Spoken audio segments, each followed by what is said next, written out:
Hello mga kakwi, ito naman lutuin natin mga kakwi mamaya oh. Ipon sinabi nila eh. Itlog. Lagyan din natin. Dalawang itlog.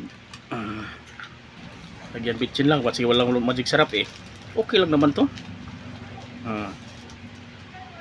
Lagyan ng kunting asin. Halo-haloin. Puno ng itlog isa, tatlong itlog ba? Sarap, tatlong itlog ba? Yata.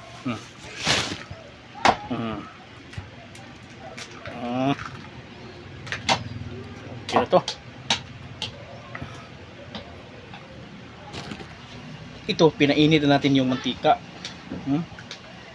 Pinalatan ko na ba? Para sarap kainin diretso-diretso na. Wala nang kuhan sa bunganga natin. Uling na walang tanggal-tanggal ba? Bilis ng kain. Hindi pa medyo mainit ang gawa na. Sige lang, walang problema naman yan. Hindi pa gaano kainit eh. Sinalaman. Wala na tayong magawa. Nandiyan na yan eh.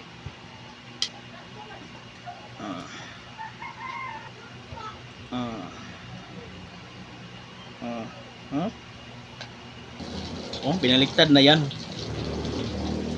Sarap talaga yan mga kakwi. Kasi diretso na kain yan. Walang balat-balat.